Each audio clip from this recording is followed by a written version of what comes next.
Sa panahon ng pangangaso, biglang lumitaw ang isang grupo ng mga nakaputi na tao at inatake si Liu Yong. Noon ko naisip na ganoon. Yung mga pumatay na pinadala ko ngayon ay mga eksperto talaga. Ngayon ay tiyak nang mamamatay si Liu Yan. Sa gitna ng kaguluhan ng lahat, sinamantala ko ang kaguluhan para makahingi ng isang kabayo. Naghahanda ng tumakas ng walang paalam. Unexpected, isang kamay ang biglang humawak sa akin. Hinalikan niya ako papasok sa sasakyan. Ako ay nahulog sa kanyang mga braso. Tumalon siya sa harap ko at umupo. Unang hakbang. Narinig ko lang siyang mahina na nagsabi sa akin na huwag magsalita. Dadalhin kita palabas. Habang nagsasalita, ang kanyang hininga ay dumaan sa aking tainga. Susunod na magiging matalino ako. Ang kilos ay mas mabilis kaysa sa utak. Isang ulo ang bumagsak sa mata na parang tumutulo ang luha. Matagumpay siyang napaatras at napaatras sa pagkakabagsak. Nagmamaneho ako ng karwahe ng walang pagpipilian sa daan. Pumasok ako sa isang hindi kilalang bundok sa gubat. Sa gitnang bundok ay may isang abandonadong kubo na gawa sa nipa. Nagpasya akong pansamantalang tumira dito para umiwas sa ingay. Nang siya ay nagising, nagsusunog ako ng apoy nang nakatukod ang puwit. Nang magising ka, maingat kong lumapit sa kanyang tabi. Iniisip kung anong posisyon ang gagamitin para humingi ng tawad. Ipinapakita ko na hindi ko sinasadyang mapaatras siya sa pagkahilo. Ngunit si Liu Yan ay puno ng kalituhan, ikaw ay. Nagiging tanga lang ako. Kahit ang hari ay nakalimutan dahil sa akin. Bigla akong naisipan. Nagsisinungaling siya. Kami ay isang ordinaryong mag-asawa na naninirahan dito ng tahimik. Tungkol sa nangyari na napaatras siya dahil sa akin. Hindi ko binanggit kahit isang salita. Sabi lang niya na nahulog ang ulo niya habang nanghuli ng kahoy sa bundok. He nodded, seemingly unconcerned. Nagtanong sa doktor, kahit na sinasabi ko ito. Pero sa puso ko ay may ilang pagdududa tungkol sa kanyang karera. Ang pangunahing dahilan ay ayoko harapin ang aking sobrang lakas. Ang ulo ko ay parang martilyo. Direktang nakalimutan niya ang lahat. Pinag-isipan kong mabuti ang paraan para subukan siya ng maayos. Umiti ako sa kanya ng matamis. Asawa, nagugutom na ako. Kainin mo ako ng pagkain mo na lang. Bilang isang emperador na pinalaki sa karangyaan. Hindi pa siya kailanman nakapunta sa kusina sa buong buhay niya. Higit pa dyan, hindi na kailangang pag-usapan ang pagluluto. Akala ko si Liu Yan ay maguguluhan. Ngunit hindi siya nag-atubiling tumango at pumayag. Nanghihingi ako ng sobra at gusto kong kumain ng manok. Pero wala nang laman ang bahay. Empty response keys katumbas equals. Paano kung manok lang ang meron ka? Ngayon ay naliligaw ang aking puso at ang maruming mata ko ay nahihirapan na. Sa araw-araw niyang pangangaso, lagi siyang naghahanap ng biktima. Lahat ng mga biktima ay inilalagay ng iba sa gubat. At kasama ang mga kawal at ministro na sumusunod sa kanya. Lahat sila ay magiging kanyang mga tauhan. Mayroon pa siyang mamahaling pana at pana sa kamay niya. Sa kasalukuyan, ang mga maginhawang kondisyong ito. Lahat ay hindi nagawang mahuli niya ng walang gamit. Naniniwala akong hindi niya magagawa kahit 100 beses. Nang unexpectedly, Liu Yan stood up. Kinuha ang isang palakol sa bahay at nagtungo palabas. Nabahala ako. Agad akong sumunod at sumama na rin ako. Sa loob ng gubat, si Liu Yan ay mabilis na nakakita ng isang tarmigan. At mahusay na nahuli. Nakakita ng labis na pagkabigla. Hindi ako makapaniwala. Yung taong humahabol sa mountain chicken na tumatakbo sa buong bundok. Ito ang magiging mata ni Liu na kilala ko. Pero sa ngayon ay abala siya sa nakakaingganyong panghuli ng manok. Mas magandang pagkakataon ito para saktan siya. Kung magagawang dalhin ang aking palakol, isang saksak sa likod niya. Habang iniisip iyon, narinig ko si Liu Yan na sumigaw ng malakas na huwag mag-atubiling lumayo. Hindi pa ako makapag-react ng maayos. Nakita ko ang isang malaking manok na parang bundok na nagwawala at kumakaway ng pakpak. Tumalon siya papunta sa akin. Huwag kang pumunta rito. Natakot ako hanggang sa maputla ang mukha. Sa huli, hindi pa rin nakaligtas sa malungkot na kapalaran. Yung manok na yun ay nagmamadaling tumakbo kahit saan makarating. Isang bagay ang bumangga sa mukha ko. Sakit na sakit ako at humihinga ng malakas. Pagkatapos tumingin ng mas mababa pa. Pero Vicky El Galo de Montaña y Abatumbado en El Suelo Sin Movers. Nahimatay. Tinitigan ako ng may paghanga at paghanga sa mukha. Sinasabi niya sa akin, asawa ko. Iron Head technique ah. Hindi naman okay. Pero hindi ako sumuko sa pagtuklas. Ang pagtulo ng luha ay lalong nagpapalakas ng loob kahit na nadadapa. Nitong gabing iyon, ako at siya ay nagsasagawa ng isang nakakapagpasaya na gawain sa gabi. Pagsusugal gamit ang baraha. Buong kumpiyansa kong itinapon ang 2 baraha na may pares na sobrang swak. Umiti ng bahagya si Liu Yan. Ibinato ang 4 na baraha. 4 na kalupitan. Hindi ko na kaya, napipilitan akong magpigil ng galit. Iniisip ko, talaga namang tanga nitong emperador na to. Nakatago pala sa kamay niya ang isang malakas na baraha. Kaya ngayon ay ang turn ni Liu Yan Jian na maglaro. Pero inesperatamente, the jog una carta del Jeff Inocho. Ako'y labis na natuwa at agad na naglabas ng baraha. Isang Shen Bilu. Hindi mo maintindihan, malinaw na ikaw ang naglabas ng reyna. Habang tinitingnan ko ang kanyang ekspresyon. Sabay sagot ko, tama naman eh. Si Shen Bilu ay ang pangalan ng reyna konsorte. Nalaman ko na ang chismis ay totoo. Pagkatapos ay hindi na makayanan. Umiti ako sa kanya. Naglabas ng isang larawan na may pangalan na Liu Yan, ang emperador. Ngayon, naligaw si Liu Yan. Mukhang ang Liu Yan ay pangalan ng emperador. Umiti ako ng maihalong pag-aatubay. Tinitingnan ang huling baraha na natitira sa aking kamay. Sino ang nagsabi sa akin? Inilabas ko ang huling card na meron ako, isang defeat kay Xixi. May natitirang isang card na si Wanwan. Nawawala ang luha. Ikaw lang ang palaging binibigkas ang pangalan ng emperador at ng mga reyna. Sa kabutihang palad, nakatira tayo sa gitna ng malalayong kabundukan at kagubatan na ito. Kung hindi, baka marinig ng iba. Banta sa buhay. Walang dapat ikabahala dahil wala naman talaga siyang kasama. Wala akong pakialam sa mukha ko. Ngunit sa loob ng puso ay nakaramdam ng ginhawa. Katatapos ko lang sabihin iyon ng sadyang ganito. Gusto ko lang subukan ang reaksyon niya sa mensahe. Gusto kong malaman kung talagang nakalimutan niya. Sa pagkakataong ito, gumawa tayo ng brandy. Gamit ko pa nga ay ang opisyal na gamit ng palasyo. Ang mga pangalan ng ranggo sa harem. Ngayon ay palagi kong pinaghihinalaan na nagkukunwari lang siya. Ngayon ay medyo nagdududa na ako. Dahil sa pangalan ko na pumasok ako sa palasyo. Hindi talaga si Shen Bilu. At si Liu Yan. Sa araw-araw ay hindi niya pinapayagan ang mga consort na bigyang kahulugan ang kanyang pangalan. Tungkol kay Zhang Wanwan. Siya ang pinakamamahal niyang babae. Kung hindi siya nakalimot, imposible na walang kahit anong reaksyon. Medyo magulo ang aking pakiramdam. Kung talagang nakalimutan ni Liu Yan ang lahat. Kung ganoon, siya pa rin ba si Liu Yan? Hindi pa huli ang lahat. Magpahinga na tayo sa kwarto. Si Liu Yan ay humawak sa aking kamay. Hinawakan ko ng natural. Hindi ko napapansin na sarili ko na pala. Sanay na akong sundan niya pabalik sa kwarto. Matapos ang ilang beses na kabiguan. Pinagpasyahan kong pansamantalang huwag nang magpursige kay Liu Yan. Kung tungkol sa kabiguan o tagumpay. Mas mabuting samantalahin ang kanyang sakit para sa kanyang buhay. Anyway, he is now completely gentle. May kasamang batang pagkabobo na tila inosente. Hindi niya akalaing ang katabi niya sa higaan ang gustong pumatay sa kanya. Kaya nga, kinuha ko lang ang laso na binili ko ng lihim bago ang pangangaso. Nais niyang siraan siya. Hindi ko akalain na mangyayari ito. Paano niya pa rin nagkamali kahit ganito? Sa tingin ko, sa mga hindi tradisyonal na paraan, malamang hindi na ito mapagkakatiwalaan. Mas mabuting gamitin na lang ang martial arts kaysa sa baril. Empty response keys katumbas equals. Mas mabuti pang gawin ngayon kaysa maghintay pa ng ibang araw. Piliin natin na gawin ito ngayong gabi. Empty response keys katumbas equals. Pero hindi naman ako bastos. Pinag-isipan ko rin ito ng mabuti. Plano kong mag-ayos at maglaban ng maayos. Pagkatapos, pagdating ng gabi, Lan ay nagpasabog ng pang-akit sa buhok nito. Samantalahan siya ay nalilito at nabibighani. Masigasig na itinutulak ang kutsilyo sa kanyang dibdib. Tanging ang kanyang dugo at pawis lamang. Maaari lamang nitong mapawi ang galit sa pagkasira at pagkamatay ng aming pamilya. Ngunit sa pagkakataong ito, nagmadali ang pagtakas. Wala akong dalang kahit ilang manipis na damit na gawa sa seda. Kaya kailangang putulin ko na lang mismo ang damit at wasakin ito. Ginawang parang tassel. Bawat hakbang na tinatahak ko. Makikita mo ang aking maputing mahahabang binti na bahagyang nakikita. Naniniwala ako na kahit sino ay lalaki kapag may mata na nakaluluha. Hindi makakatanggi sa tukso na ito. Sa gabi, si Liu Yan ay nagiinom ng tsaa sa hardin. Lahat ng bagay ay handa na.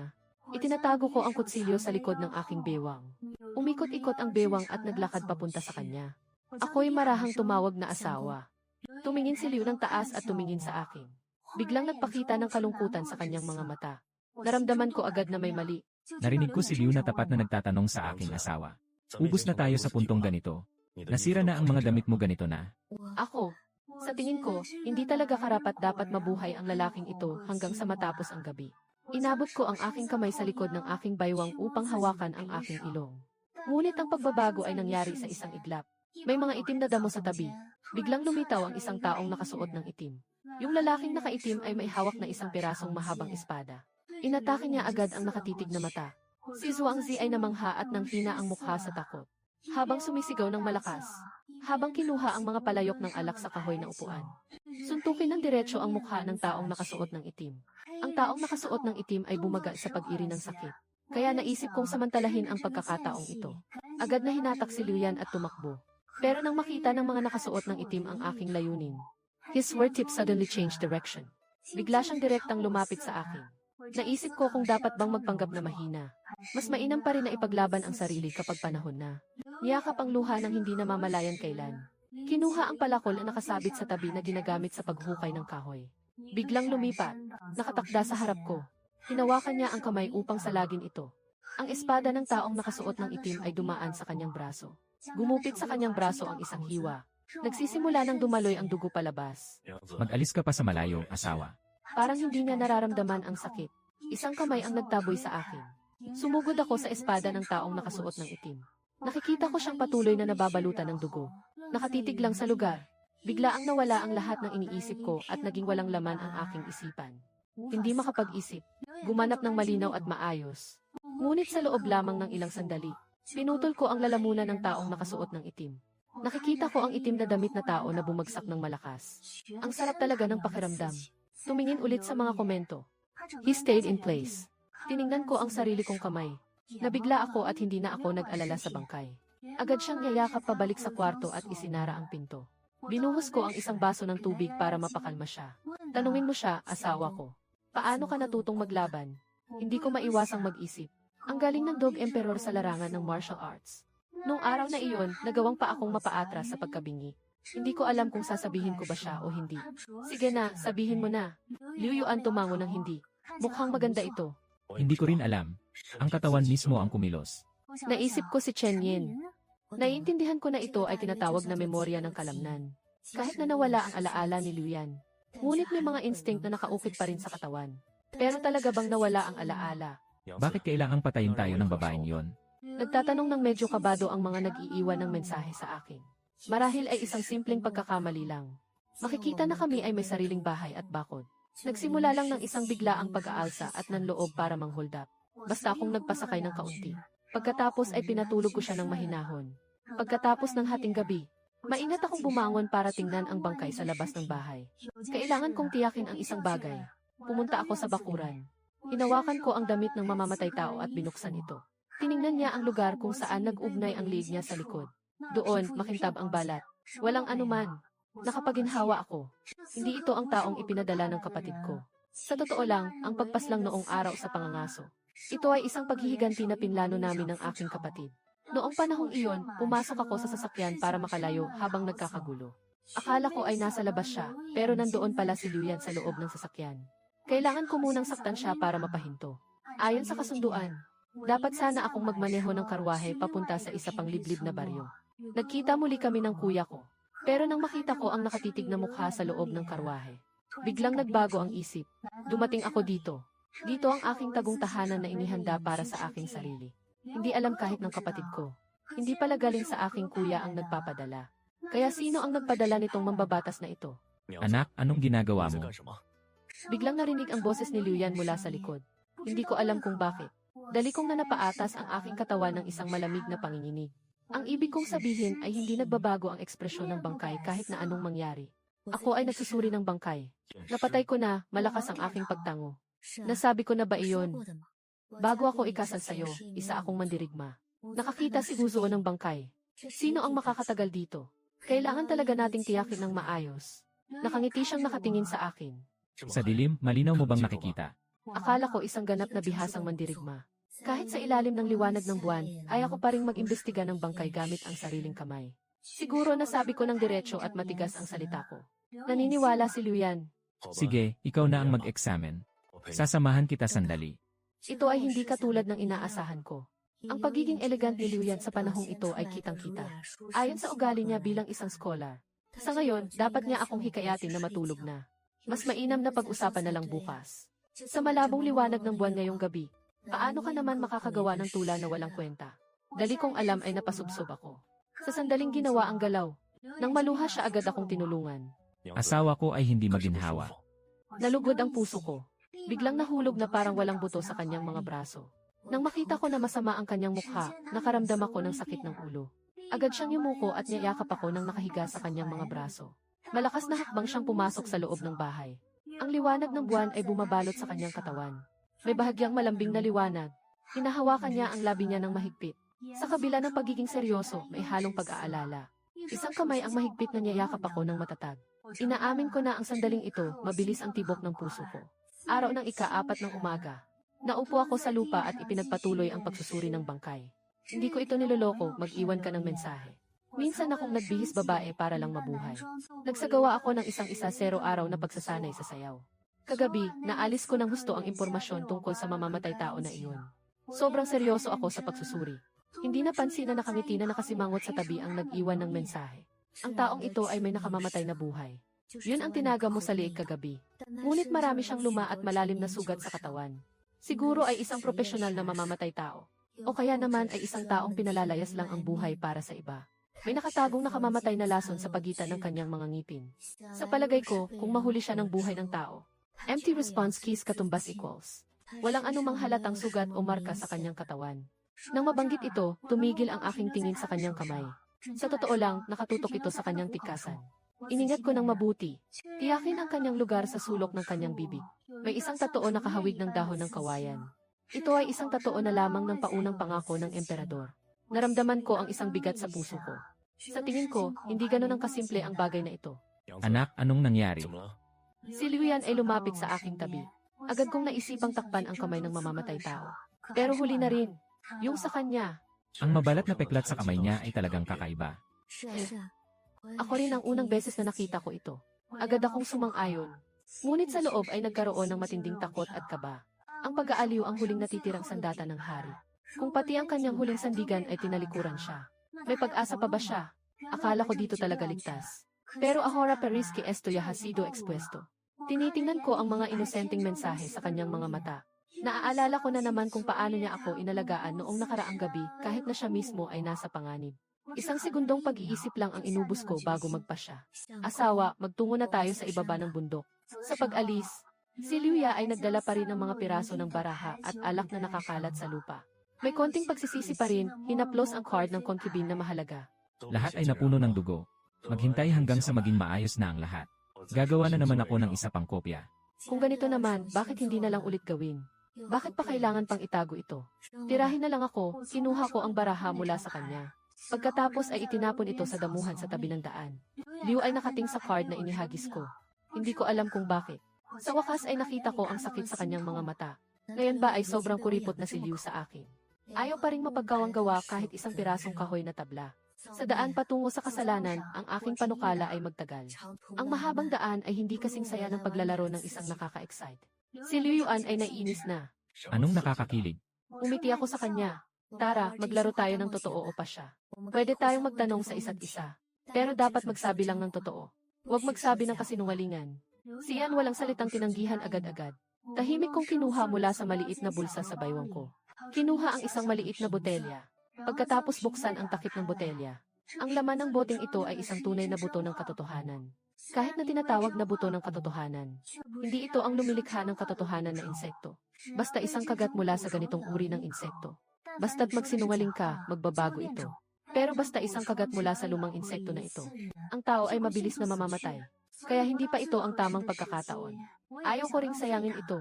Ngayon na ang pinakamagandang pagkakataon. Simula ngayon, basta sa pag-iyak at pagsisinungaling. Makikita ko agad. Kaya tinanong ko siya kung nakalimutan niya talaga. Tumingin siya sa akin. Walang bahid ng pag-iwas sa kanyang mga mata. Parang pinakalinis na bukal sa bundok. Nagmumula sa liwanag ng langit. Nagliliwanag din ito sa aking kasalukuyang pag-aalinlangan at pag-aalab. Mahigpit kong tinitigan ang kanyang mukha. Mula sa kilay hanggang sa sulok ng labi. Mula sa tuktok ng tainga hanggang sa panga. Hindi palalampasin kahit isang munting panginginig ng kalamnan. Yung kamay na nakatago sa manggas ay nakahawak sa walang laman na botelya. Nangingitim ang mga kasukasuan dahil sa pagpiga. Maganda pa rin ang kanyang mukha. Walang kahit anong palatandaan ng pamamaga. Mga pinong linya sa gilid ng mata. Lahat ay nananatiling ganito ang mapayapang anyo tulad ng araw-araw. Walang kahit kaunting pagbabago na nangyari dahil sa pagsisinungaling. Kung ganito nga ang sitwasyon, totoo nga bang nakalimutan niya? Biglang nakahinga ako ng maluwag. Biglang napalaya ang napakatagal ng nakatali sa puso ko. Kasabay nito, bahagyang bumaba ang kanyang mga balikat. Nakaramdam ng isang bahagyang kasiyahan na kahit sarili ay napapaisip na nakakatawa. Masaya na talaga siyang nakalimutan niya. Nakalimutan niya na siya ang emperador na may pinakamataas na kapangyarihan. Nakalimutan mo na ang buong puso kong nais. Ang babaeng anak ni Shen na maaaring makasama sa kanya. Nalimutan ko na ang malalim na galit na dulot ng dugo at paghihiganti. Nakalimutan na rin ang intriga at pag-aagawan sa loob ng palasyo. Ito lang ang ginhawa. Hindi pa ito nagtatagal. Biglang bumaba ang tingin ni Liu. Ang kanyang tingin ay bumaba sa aking bahagyang nakahingang mukha. Umiti ng bahagya ang mga labi niya. Asan na ang iyong asawa, Lady Wen?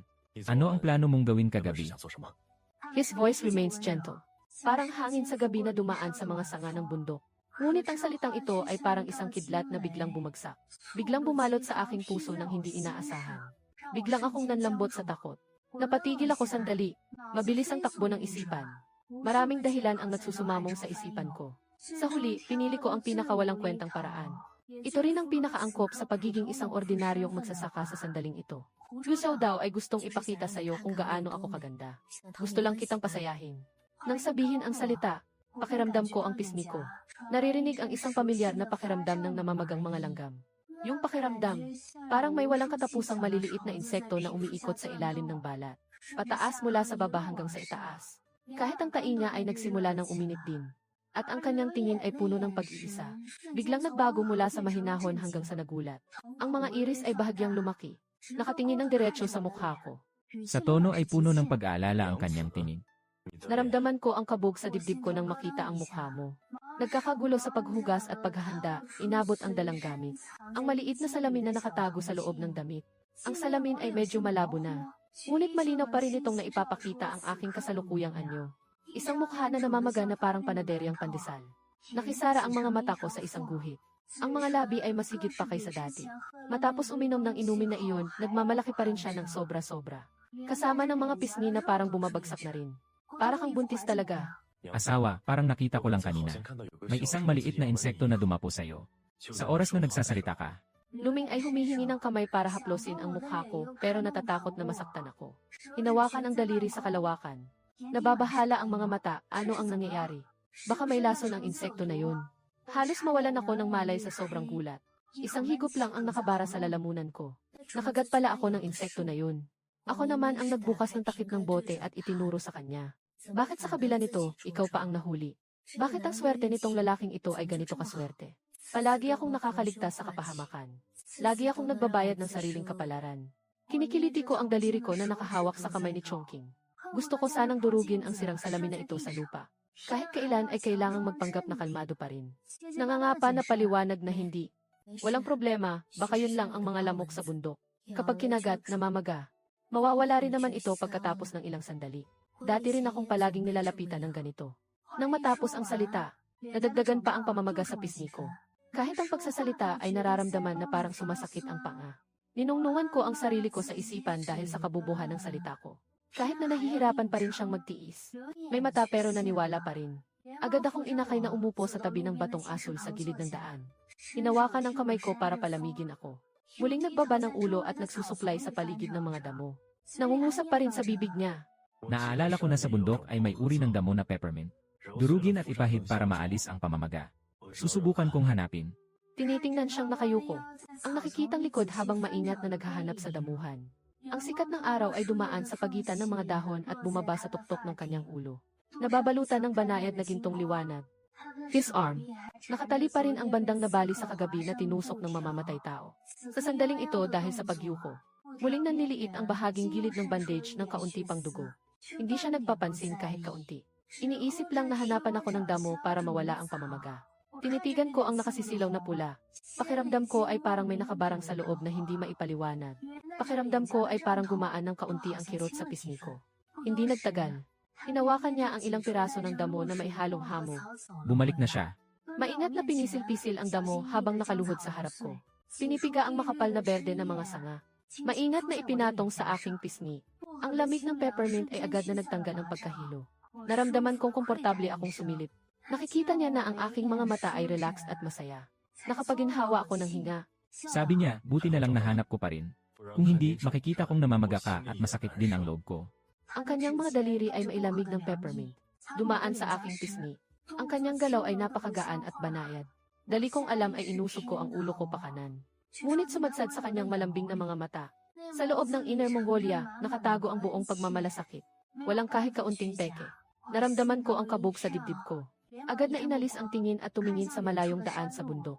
Nagpapanggap na pinapansin ang tanawin. Ngunit ang tainga niya ay unti-unting namula pagkatapos ng kalahating oras mula sa katapusan ng buwan. Ang pamamaga sa mukha ay sa wakas ay unti-unting lumiit. Nabawi ang dating nitong anyo.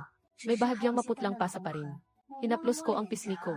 Tumayo at nagkunwaring kalmado, sinabi na okay na. Hindi na namamaga, magpatuloy na tayo sa paglalakbay. Huwag nang sayangin ang oras. Mag-iwan ng mensahe at tumayo na rin.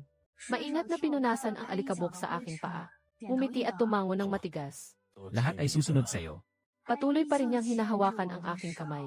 Mainit ang palad na nakakaramdam. Ang mga daliri ay may bahagyang maputlang balat. Ito ang mga araw na nagkakalog ng kahoy. Nabuo mula sa paghuhuli ng manok at pag-iinit ng apoy. Hindi na siya yung dating pinalad sa buhay at pinalaki ng marangya. Ang kamay ng emperador na hindi kailanman nahawakan ang malinis na tubig ng tagsibol. Hinahayaan ko siyang hilahin ako. Ang mga kalos sa kanyang palad na dumikit sa aking mga daliri. Pakiramdam ko mas nakakatulong ang kamay niya na may jade ring kaysa dati. Mas lalo kang nagbibigay ng kapanatagan. Nang lumitaw ang ganitong pag-iisip, pinipiga ko ng matindi ang sarili ko para mapatunayan na hindi ako nagkakamali. Nababaliw ka na ba, siya ang pumatay sa iyong ama? Kahit na makalimot siya, kahit na ngayon ay napakabuti niya sa iyo. Hindi nito mababago ang katotohanan. Ngunit muling lumitaw ang isa pang boses ni Auntie Kixin. Kung siya nga ang tunay na may sala sa pagwasak sa iyong buong pamilya, bakit pagkatapos mong makalimutan ay naging ganoon kakabuti sa iyo? Bakit mas gugustuhin mong ikaw mismo ang magutom? Kahit gano'n pa kahirap, iiwan ko pa rin ang lahat ng prutas sa iyo. Bakit kahit alam kong may peligro ay maghihintay pa rin ako sa harap mo? Dalawang saloobin ang naglalaban sa isipan ko. Nakakainis at nakakalito ang aking pakiramdam. Kahit ang daan sa bundok sa ilalim ng paa ko, ay parang hindi ko mapanatili ang aking focus. Nadulas ang paa ko. Halos mahulog na ako mula sa hagdang na bato. Mabilis ang kamay at mata sa pagdampi ng luha sa mata. Hinawakan niya ako at niyakap ng mahigpit. Mahigpit na niyayakap ng kanyang mga braso ang aking baywang. Sabi ni Chen Sheng na mag-ingat ka. Madulas ang daan sa bundok, nakayakap ako sa kanyang dibdib. Amoy ang bahagyang amoy ng damo at kahoy mula sa kanyang katawan. May halong bahid ng dugo na amoy. Iyon ang amoy ng kanyang sugat. Nasa aking ilong ang kanyang amoy. Nagawa pa akong makalimot sa pag-igting ng aking katawan sa isang sandali. Hinawi niya ang ulo at tiningnan ako. May bahid ng pagdadalamhati sa kanyang mga mata. Muling may halong pagmamahal. Bakit ka parang hindi makapag-focus? Baka hindi ka pa rin komportable. Walang ako, agad kong itinulak siya palayo. Namumula ang tainga ko. Mabilis na naglakad ng ilang hakbang pasulong. Sinubukang maglayo. Nagsawa lang sa pagod. Hindi rin siya nagagalit. Hinahayaan lang na maglakad ng mabagal sa likod ko. Patuloy pa rin niyang inabot ang kamay ko upang protektahan ako. Natakot na muling akong mahulog. Ganito lang, naglalakad at humihinto-hinto. Unti-unting lumalayo ang araw sa aking mga tuhod. Dahil sa araw, buong katawan ko ay nanghihina. Malapit nang mawalan ako ng lakas. Parang may nakadikit na lood sa mga binti ko. Pagod at gutom na naman ako. Kami ay nagmadali sa pag-alis. Hindi na namin nagawang maghanda ng pagkain. Kaya ang natitirang kaunting pagkain sa kubo ay ang natira. Matagal nang nakain na. Ngayon, kumakalam na ang tiyan ko sa gutom. Halos mawalan na ako ng lakas para magsalita. Malinaw na napansin din ng chismis ang aking pagod. Huminto muna. Tumingin ako pataas at tiningnan ang harap. Biglang lumiwanag ang mata niya ng biglaan. Sinasabi niya na tingnan mo yung maliit na lambak malapit doon. May isang kuweba doon. Magpahinga muna tayo ng isang araw bago tayo magpatuloy. Magdilim na, delikado ang maglakad sa kabundukan. Sumunod ako sa direksyon na tinuturo niya at tiningnan ko. Tiyak na makikita sa malayo sa pader ng bundok. May isang madilim na bunganga ng butas. Nakatakip ng mga vines. Kung hindi masusing titignan, hindi mo talaga mapapansin. Umiti ako at tumango. Talagang hindi na ako makakilos pa. Ang makahanap ng isang lugar na mapagpapahingahan na ay isang malaking swerte na. Siya ang nagdala sa akin sa harap ng kuweba. Unang hinuhukay ang mga vines sa bunganga ng nunggagamit ang palakol. Muling kumuha ng isang sanga at tinuklas ang loob ng butas. Tiyakin walang mababangis na hayop. Ngayon lang siya bumaling at mumiti sa akin na ligtas na. Pasok ka na, hindi maliit ang kuweba. Halos kalahati lang ng laki ng isang kwarto ang laki nito. Sa sahig ay nakalatag ang makapal na patong ng tuyong damo. Mukhang ito ay, dati na ring may mga ngaso o manggagaling ng gamot na nagpalipas ng gabi dito. Ang tuyong damo ay nakalapat ng maayos at pantay-pantay. Hindi naman ito mahirap gawin. Si Liu Yuan ay muling maingat na inayos ang tuyong damo. Ipalat ang pinakamatibay at pinakakalat na bahagi sa harap ko. Umupo ka muna at magpahinga habang sinusuportahan mo ako. Pupunta ako para mangalap ng tuyong kahoy para sa buhay. Nang gabi, malamig sa bundok. Huwag ka nang magyelo pa. Nakatingin ako sa likod niya habang umuuwi mula sa kuweba. Ang sugat sa braso ay patuloy pa ring dumadaloy ang dugo. Pero nananatili siyang masipag at matiisin. Yung maliit na inis sa loob, muling napalitan ng isang di maipaliwanag na damdamin. Nakapatong ako sa malamig na pader ng bundok at pinikit ang mata para magpahinga. Naririnig ko ang ingay ng kanyang pag-ipon ng kahoy sa labas ng butas. May hangin ding dumadampi sa mga dahon sa tuktok ng mga puno. Pakiramdam ko ay parang ligtas at kapanipaniwala. Hindi nagtagal. Si Liu Yan ay pumasok na may dalang isang bungkos ng tuyong kahoy. May manipis na pawis sa kanyang noo. Nadapuan ng lagnat ang ilang tuyong dahon. Ngunit nananatiling nakangiti habang iniipon ang tuyong kahoy sa gitna ng kuweba. Gamit ang pang-ukit ng pang-ukit upang mag-apoy. Ang mga apoy ay nagsimulang magliyab ng may pailan-ilan na ingay. Ang kumikislap na apoy ay nagbigay liwanag sa buong kuweba. Nagliliwanag din ito sa kanyang mukha. Ang warmong dilaw na liwanag ay bumaba sa kanyang mga kilay at mata. Naging mas malambing pa ang kanyang dating matikas na mukha. Biglang naging mainit ang loob ng kuweba. Naglaho ang lamig sa bundok. Naupo si Liu Yan sa tabi ng apoy at pinisil-pisil ang kanyang mga kamay. Biglang, humugot mula sa dibdib ng isang pulang prutas na kasing laki ng ubas. Inilapit ito sa akin. Ang prutas ay may bahagyang amoy ng prutas. Balat nito ay makinis. Mukhang matamis at malinamnam ang itsura nito. Kagagaling lang ng pag-ani ko ng kahoy kanina, kinain ko mula sa pader ng bundok.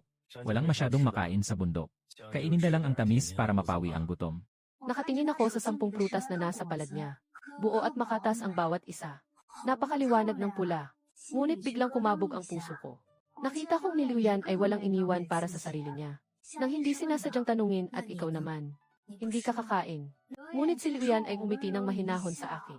Ipinasok niya ang prutas sa aking kamay. Hinawakan ng daliri ang palad ko. Na may kaunting lamig. Kain na ako. Kaninang nag-ani ako sa labas, nakain ko na ang marami. Lahat ito ay para sa'yo. Kung siya ay nagsisinungaling, hindi ako nag-aatubiling ipakita ang katotohanan laban sa kanya. Hinawakan ang mainit na prutas na iyon. Ang kanyang boses ay medyo nangangatog. Alam ko na ang ganitong uri ng prutas na tinatawag na Shanhongzi. Tumubo sa matarik na pader ng bundok. Ito ay isang prutas na tumutubo sa isang maliit na puno. Ang ani ay napakababa. Sa pangkalahatan, isang puno lang ang magbibigay ng ilang mga bunga. At saka, ang ugat ng ganitong puno ay nakabaon ng mababaw. Hindi madaling mabuhay. Kahit hanapin sa buong bundok, hindi mo pa rin siguro mahahanap ng marami. Binilisan mong ibinigay sa akin ang 10. Sigurong matagal na silang naghanap. Paano ko mapapayagan ang sarili kong kumain ito? Noong bata pa ako, sumama ako sa aking ama sa bundok upang mangalap. Nakita na ni Yao ang ganitong uri ng pagbaha sa bundok. Kailangan agad itong kunin sa oras ng kagipitan. Kailangan akyatin ang pader ng bundok. Kung hindi mag-iingat, maaari kang mahulog. Laging sinasabi ng ama na ang prutas na ito ay isang bihirang tanawin sa bundok. Matamis talaga ito. Pero mahirap anihin kaya't nakikita mo talaga. Natutunan ko siyang linlangin. Umiti sa mukha niya ang bahagyang nawala. Huminga ng malalim. Inabot ang kamay at hinaplos ang buhok ko. Ang kilos ay natural at malambing. Parang ginawa na ng daang beses. Maliit at kakaunti na naman ang prutas na ito. Kahit ikaw mag-isa, hindi ka pa rin kasya sa pagkain. Hindi sapat para sa aming dalawa ang hatiin. Malakas at matibay ang aking katawan. Hindi naman masama ang isang araw na hindi kumain. Mahina ang katawan mo. Hindi pwedeng magutom. Malapad ang kanyang palad. Habang hinahaplos niya ang aking buhok. Maingat at mahinahon ang paghaplos. Dala ang pamilyar na init. Nakalimutan ko tuloy na umiwas sa sandaling iyon. Hayaan siyang haplos-haplosin siya. Sa sandaling ito, ang aking pakiramdam ay napakakomplikado. Parang isang boteng puno ng iba't ibang lasa na nabasag. Lahat ng lasa maasim, matamis, mapait, maalat biglang sumabog sa aking dibdib. Yung tao na gusto kong labanan ay nagugutom dahil sa akin. Sa kabila ng lahat, nagpa siya siyang magtiis para lang makakuha ng ilang prutas sa gubat. Pumunta kang umakyat sa matarik na pader ng bundok. Sa kabila nito, mas pinili niyang magtiis mag-isa. Ibigay mo ang pinakamahusay sa akin. Kung sasabihin ko sa iba na ako ang tunay na emperador na may pinakamataas na kapangyarihan. Para sa isang babaeng gustong gantihan siya ng buong puso. Mas gugustuhin kong magtiis na magutom at umakyat sa pader para harapin ang panganib. Malamang iniisip ng iba na baliw ako. Akala nila ako ay isang hangal na nag-iisip ng walang katotohanan. Kung maibabalik ng luha ang alaala, hindi ko alam kung naaalala ko itong eksena. Baka mapawi na ang lahat ng pait sa puso niya. Iniisip mo kaya na ang iyong mga kabaitan nitong mga nakaraang araw ay nasayang lang. Lahat ay walang silbi na naghirap. Hindi ko kayang ubusin ito ng mag-isa. Bawat isa kala. Nagpahinga muna ako at nagpasya. Hinati ko ang prutas sa kalahati. Hindi na nag-aksaya ng salita, ipinasok ito sa kanyang kamay. Hinawakan ng mga daliri ang palad niya. Pakiramdam niya ay bahagyang nanginig ang kanyang kamay. Ngunit sa sandaling ipinasok ni Gozi ang bagay sa kanyang kamay. Ngunit narinig niya ang kanyang hininga ng malakas at nakaramdam ng malamig na hangin. Agad na siyang kumilos at niyayang ilabas ang kanang kamay niya. Pumigil sa sarili nitong kaliwang braso. Bahagyang kumunot ang noo. Isang bahagyang sakit ang dumaan sa kanyang mukha. Naramdaman ko ang kabog sa dibdib ko. Doon ko na lang naalala siya. Sa kanyang kaliwang braso. At mayroon ding sugat mula sa pagbaril ng asasin kagabi. Kamakailan lang nang gumalaw ka doon. Masyadong magulo ang galaw. Nagawa niyang maipit ang sugat. Agad kong hinawakan ang kanyang braso. Maingat na hinuhubad ang bandang nakabalot sa ibabaw nito. Ang bandage ay napuno na ng dugo at nakadikit sa sugat. Nang binuksan, bahagyang nanlambot ang katawan ni Luyan. Pero hindi nagsalita. Hindi gaanong malalim ang sugat. Kagabi, mabilis na nilagyan ng bandage at muling nakipaglaban pero nadamay pa rin. Ang gilid ay medyo namumula na. Kahit na may mga bagong dugo pa rin na namumuo. Nakikita ang nakakatakot na tanawin. Tinitingnan ko ang sugat na iyon. Naaalala ko rin kung paano niya kahapon ng gabi hindi inalintana ang sariling kaligtasan. Yung itsura niya na nakatayo sa harap ko habang dala ang kalasag. Naalala ko na siya ang nagsasagawa ng lahat ng mabibigat at maruming gawain sa buong biyahe. Pangangham na buhay sa paghahanap ng makakain. Ayaw ko man lang mapadaan sa isang mahirap na daan ng mag-isa. Kahit ayaw kong aminin. Kaya hindi ko na kayang lokohin ang sarili ko. Medyo nasasaktan ako dahil may nearsightedness ako. Bakit hindi mo sinabing maaga? Mukhang naapektuhan ang sugat. Mas mainip ako kaysa mag-alala. Nagsisisi rin ako. Huminto at kumuha ng isang malinis na panyo mula sa kanyang dibdib. Ito ang panahon nang pumasok ako sa palasyo. Laging nakatago sa katawan niya. Sa sandaling ito, maingat na maingat. Pinunasan ng mga dugo sa paligid ng sugat niya. Ginagawa ng napakagaan. Sandali lang, ako na ang magbabalot ulit para sa'yo. Tumingin siya sa akin habang nakatingin akong nakababa at nag-aalaga sa kanya. Nagmumula ang kanyang mga mata ng labis na lambing. May bahagyang ngiti sa kanyang mga labi. Hayaan mo akong galawin ang kanyang braso. Maliit na bulong na sinabing hindi masakit. Hindi ito masakit kahit kaunti. Basta't okay ka lang. Ang kanyang boses ay mahina at maingat. Nasa ingay ng apoy na nagpipisak-pisak. Ngunit malinaw na pumasok ito sa aking tainga. Parang isang maliit na bato. Ibinaba sa aking mapayapang walang alon na starlight. Umiikot ang mga alon na parang mga ripples na lumalawak pa pa. Huminto ang aking kamay na nagbabalat ng sugat niya. Hindi ko matapang natignan ang kanyang mga mata. Natakot akong malulong sa kanyang lambing. Hindi na muling matatangay. Maingat na tinakpan ang sugat. Ipapasok ko ang natitirang tubig baha sa kanyang bibig. Shensheng daw kumain. Kailangan kong kumain kung hindi ay ayoko na rin kumain. Tumingin siyang luha sa akin na may matibay na mukha. Mas lalo pang tumitindi ang epekto sa katapusan ng taon. Buksan ang bibig at kagatin ang prutas na iyon. Ang matamis na katas ay kumakalat sa bibig. Ngumiti siya at tumango ng matamis. Sobrang tamis, kumain din ako ng isang prutas. Matamis na may bahagyang-bahagyang asin. Mas masarap pa ito kaysa sa mga delikasyong pangpalasyo. Marahil dahil ito ay dahil sa kanyang sakit sa bundok na kanyang nilalakad. Pwede mong kunin ito kung gusto mo. Naupo ang dalawa sa tabi ng apoy. Kumakain sila ng mga pulang berry sa bundok. Ang apoy ay kumikislap at kumikilos. Malapit na ang mga mukha nila sa isa't isa. Tahimik na paghihikayat. Tanging ang tunog ng pipa na may apoy lang ang naririnig. At tahimik na paghinga namin sa isa't isa. Nagsisilbing isang larawan ng tahimik na kasiyahan sa pag-akyat sa posisyon. Parang tayo, talagang isang mag-asawang nakatira ng tahimik sa bundok. Walang put, walang pagtatangka. Sa isa't isa lamang. Unti-unting lumulubog ang araw. Mabilis nang lumalabo ang langit sa bundok. Hindi nagtagal ay ganap nang naging madilim sa labas. Ang hangin sa bundok ay humihit ng malakas sa bunganga ng lungga. Dala-dala ang lamig na nararamdaman. Ang mga apoy sa bonfire ay nanghihina at kumikilos ng paunti-unti. Lalong bumababa ang temperatura sa loob ng kuweba. Mas mahigpit kong yayakap ang aking mga damit at nakasandal sa pader ng bundok. Pakiramdam ko lang ang lamig na umaakyat mula sa ilalim ng mga paa pataas. Natatakot sa lamig at napasinghap ng bahagya. Kahit ang mga ngipin ay hindi mapigilang bahagyang tumigil. Sa sandaling iyon, isang mainit na kamay ang biglang lumapit. Inakay ako sa isang mainit na yakap. Ang katawan ni Luyan ay parang isang mainit na kalan. Sa kabila ng manipis na damit, maaari ko ring maramdaman ang init na nasa kanyang katawan. Mahigpit akong nakayakap sa kanyang dibdib. Halos agad itong nakaramdam ng init. Biglang nawala ang nakakakilabot na lamig. Mahigpit niyang yayakap ang aking mga braso. Inilapat ang kanyang baba sa ibabaw ng aking ulo. Maingat na pinapalo ng palad ang aking likod. Parang nag-aalaga ng bata, tahimik na sinabing maghintay muna. Huwag kang matakot, hindi ka na magiging malamig kapag nakayakap ka sa akin. Kumilos ako. Nais makawala dito. Ang katinuan sa puso ay nagmamakaawa kay Shen Biluo. Magising ka na. Siya ang iyong kalaban. Pero su abrazo es demasiado claido sa reconfortante. Parang isang daungan. Hayaan mong maglayag ang puso kong matagal nang naglalakbay. Naisip ko tuluyang huminto at magpahinga. Hindi inaasahan, nakapikit ang mga mata habang umiiyak. Ngunit niyayakap niya ako ng mas mahigpit. Nakatagilid ang ulo sa aking leg. Hinahaplos ng malumanay ang aking leg sa bawat hinina. May bahing amoy ng damo at mga halaman. Nalaman ko na siya ay natutulog na. Sa kanyang panaginip lang naramdaman niyang malamig ako. At sa kanya kusang loob na niyayakap ako. Ako ay nasa kanyang mga braso. Naririnig ko ang kanyang matatag na tibok ng puso. Patuloy na tumatama sa aking tainga. Ngunit tumama ito sa aking puso. Malapad ang kanyang dibdib. Nang niyayakap niya ako, naramdaman ko ang walang katulad na seguridad. Ngayon ang tamang pagkakataon para siya ay saktan. Mahimbing siyang natutulog. Walang depensa. Nandito pa rin ang kutsilyo sa baywang ko. Basta kung itaas ang kamay ko. Matitiyak kong matutusok ng mariin ang balisong sa kanyang dibdib.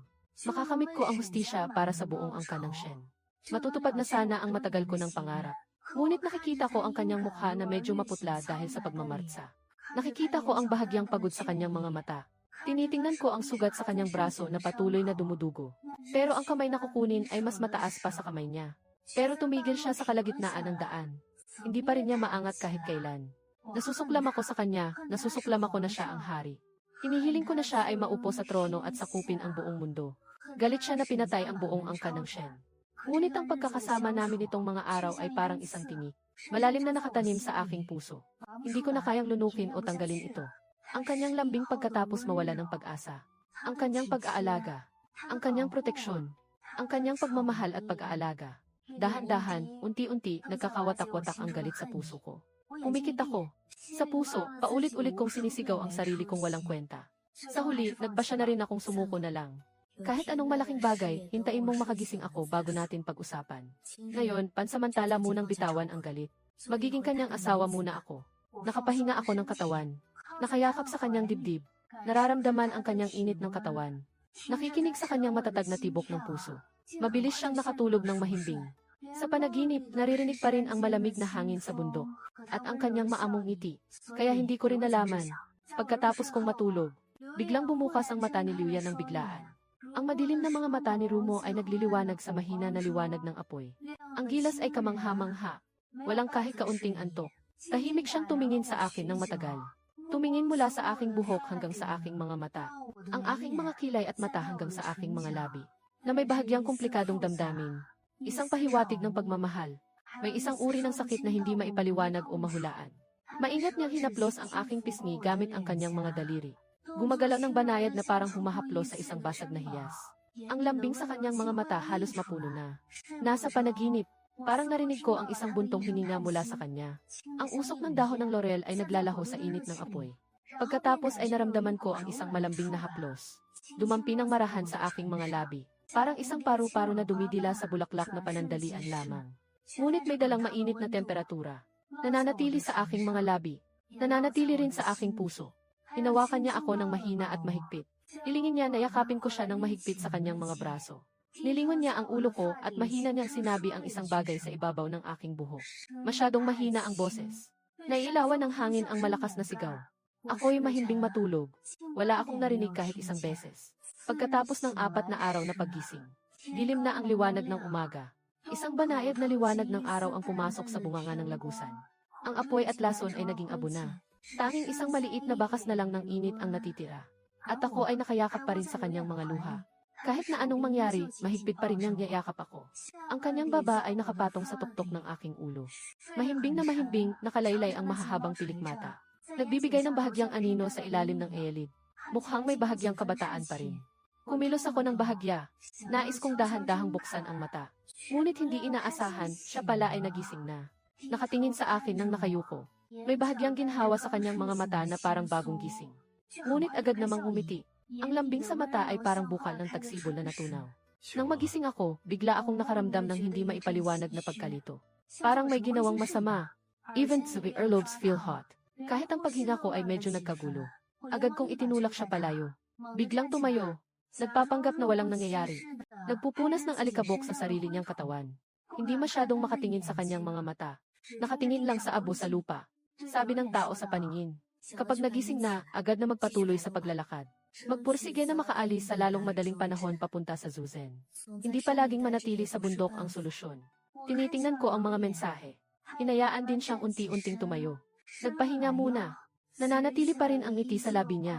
Nakangiti sa isang banayad na ngiti. Palaging nakatitig ang tingin niya sa akin. Hindi ko kailanman tiningnan ng ganito.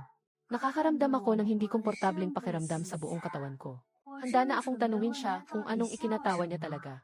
Siguro nahalata niya ang aking pagdududa. Ngunit biglang nawala ang ngiti sa kanyang mukha. Biglang naging seryoso ang itsura niya. Naging matalim ang kanyang tingin. Magaan ang boses ni Hina utos na magmadaling lumayo. Lahat ng ito ay nangyari sa isang iglap lamang. Hindi pa bumaba ang sigaw ni He. Nararamdaman ko ang isang hangin na dumaan sa likuran ko. Ang ibig sabihin nito ay napakainit at nakakasugat na lamig. Isang matinding aura ng pagpatay ang bumalot sa akin. Paglingon ko ay nakita ko ang anino ng kuweba sa likod ko. Biglang lumitaw ang isang taong nakasuot ng itim na damit. Nakaharap ang isang taong nakatakip ang mukha sa suot na itim na balabal. Isang matalinong mata lang ang makikita. Nakahawak siya ng isang mahabang espada na kumikislap ng liwanag. Tinutusok ng diretso sa aking dibdib. Mabilis at matindi ang galaw, na may matibay na determinasyon. Ang hangin ng espada ay sumisiklab at masakit sa aking pisngi. Ang tabak ay nasa ilang pulgadang lamang sa kanan ng aking dibdib. Kahit na ang sarili kong mukha ay nakikita ko na sa tabing ng espada. Ang mukha ko na nakikita sa salamin ng tabak. Napalaki ang mga pupil. Punong-puno ng pawis sa takot. Hindi ko na kaya pang tumakbo. Hindi na rin ako nakapagligtas. Walang laman ang isipan ko. Tanging ang walang hanggang takot na lang ang natitira. Akala niya hindi na siya makakataka sa kapalaran ngayon. Sa gitna ng napakalaking panganib na ito. Ngunit nakita si Liu na parang isang espada na hinihila mula sa kabayong papalipad na sumugod papunta sa kanya. His movements are astonishingly fast. Hindi siya katulad ng kanyang karaniwang mahinahon na magsasaka. Ginoo. Biglang yakap niya ang matalim na sandatang dumaan. May ingay na sisingit. Ang ingay ng pagtama ng metal ay nakakatakot sa pandinig. Nakikita ko ng malinaw. Mahigpit na nakahawak ang kanyang palad sa talim ng espada. Ang matalim na talim ng espada ay dumaan sa kanyang palad. Biglang pumutok ang dugo palabas. Dumadaloy pababa sa tabas ng espada. Namutla ang kanyang palad sa dugo. Natutuyo rin itong mapula ang matalim na espada na kumikislap. Malakas ang lakas ng mamamatay tao na iyon. Kahit na mahigpit na ni Liu Ye nakapit ang kanyang kamay. Maaaring indirect man ngunit dala pa rin ang malaking lakas ng pakikipaglaban. Bahagyang pumasok ito sa kanyang dibdib. Mas makapal kaysa sa manipis na damit. Nagsisimula ng dumaloy ang dugo. Isang nakasisilaw na pulang bulaklak ang kumalat sa kanyang dibdib. Nakita ko si Mei, hindi ko mapigilang sumigaw ng malakas. Lahat ng boses ay nanginig. Kasabay ng hindi na mapigilang panginginig ng katawan. Sa isang iglap, pakiramdam ko lang ay naging tahimik at walang ingay ang paligid ko. Parang nawalan ng kulay at ingay ang buong mundo. Sa aking tainga, tanging ako lang ang naririnig. Ang matinding tibok ng puso ay biglang lumalakas ng biglaan. Parang nais nitong sirain ang dibdib. Nakikita ko ang dugo sa kanyang dibdib. Nakikita ang dugo sa kanyang palad. Tinitingnan ko ang kanyang maputlang mukha. Walang iniisip ang isipan ko. Nakalimutan ko ng umiyak dahil hindi tinamaan ng baril ng mamamatay tao ang aking puso. Sa halip ay nahuli ni Liu Yan. May bahid ng matinding puot sa kanyang mga mata. Nais niyang bawiin ang mahabang espada at muling umatake. Umuyong luha ngunit mahigpit na nakapako sa talim ng espada. Isang kamay ang biglang bumunot ng isang kamao. Tumatama sa mukha ng mamamatay tao. Pinatamaan ng killer at napaatras ng ilang hakbang. May dugo na sa gilid ng labi niya. Hindi ko rin alam kung paano ako nakapaglabas ng lakas na iyon. Nakalimutan ko na kung paano ko nakuha ang kutsilyo mula sa aking tagiliran. Nakangiti ang mga mata habang tinutusok ang tiyan ng mamamatay tao. Ang malambing na tunog ng pagtusok ng balisong sa laman. Ang killer ay umungol ng bahagya. Tumingin sa tiyan na may balisong. Ang mga mata niya ay puno ng hindi makapaniwalang takot. Pagkatapos ay bumagsak sa lupa at nawala ang hininga. Pagkatapos kong makarecover, ako na ay nakayakap sa luha. Nagmadaling tumakas mula sa kuweba na iyon. Mahina ang kanyang katawan na nakasandal sa akin. Patuloy pa rin ang pag-agos ng dugo sa aking dibdib. Pinintahan ng dugo ang aking kasuotan. Natutuyo rin itong dugo ang daang bundok sa ilalim ng aking mga paa. Natakot tayo na may mamamatay tao pang hahabol. Hindi kami makapaghinto. Kaya't nagtungo kami ng tuloy-tuloy sa loob ng gubat. Naglalakad sa di kilalang gubat. Mga sanga at dahon ang nakasugat sa aking kasuotan. Nagasgas ang aking balat, ngunit hindi ko man lang nararamdaman ang ulo ko. Alam lang na hinahawakan siya at tuloy-tuloy na naglalakad pasulong. Ang tanging nasa isip ko lang ay huwag siyang mapahamak. Hindi natin maaaring hayaan siyang mapahamak. Sa oras na ito, naintindihan ko na. Ang dalawang lalaking nakasuot ng itim na pumasok para manakit. Hindi ito para sa Liu Yan. Ang kanilang target mula simula hanggang dulo ay ako. Unang beses na sumugod, mukhang nakatuon ito sa akin. Sa totoo lang, palaging nakikita si Feng na umiwas. Sa huli, bigla siyang humarap sa akin. Sa pagkakataong ito, diretsyong tinusok niya ang aking dibdib. Kung hindi pa nakaharang si Liu Yan, ngayon ay nakahiga na ako sa lupa. At 2 beses na nasugatan si Liu Yan. Lahat ay para maprotektahan ako. Nadali ang dibdib ni Liu Yan ng saksak. Ang sugat ay hindi gaanong maliit. Patuloy na dumaloy. Puno na ng dugo ang tuluyang nagpula sa kanyang dibdib. Kahit ang aking damit ay napuno ng malaking dugo. Ngunit siya ay patuloy na nagsusumikap kahit na nahihirapan na. Habang umiti ako kahit na pilit kong pinipilit, itinaas ang kamay at pinunasan ang luha sa mukha ko at ang putik. Boses na mahina, ngunit nananatiling mahinahon. Huwag kang magmukhang nakasimangot. Gamitin lamang ang departamento. Nakikita ko ang kanyang maputlang mukha. Tinitingnan ko ang dugo sa kanyang labi. Nakikita ko ang patuloy na paglabas ng dugo mula sa kanyang dibdib. Ang sakit sa puso ay parang alon na bumalot sa akin. Isausaw mo ako. Nangangatog ang boses ko habang sumasagot. Nagsasalita ng may iyak na parang walang katotohanan. Palagi akong maganda kahit kailan. Pero kung mangyari ang masama sa'yo, hindi ko ipinakita kanino man. Ang kanyang kapatid ay tumawa ng ilang beses. Ngunit ang tawa ay nagdulot ng sakit sa sugat sa dibdib. Masakit ang kanyang noo ay nakakunot. Hindi pa siya nakatawa nang magsimula na siyang ubo ng husto. Lalong humihina ang loob habang ubo ng ubo. Nagsusugat na ang dulo ng aking bibig dahil sa pag-ubo. Nagdudugo ang aking mga daliri. Huwag ka nang tumawa. Huwag ka nang mauhaw, nag-alala na ako. Hinawakan niya ang kanyang dibdib upang pakinggan kung humihinto na ang dugo. Ngunit napagtanto kong hindi talaga humihinto ang dugo. Lahat ng boses ko ay nanginginig. Dala-dala ang takot na kailanman ay hindi ko naranasan. Binababalaan kita, mag-iwan ng mensahe. Huwag kang basta-basta sumuko ng ganito. Naintindihan mo ba? Maliban na lang kung ako mismo ang manakit sa iyo.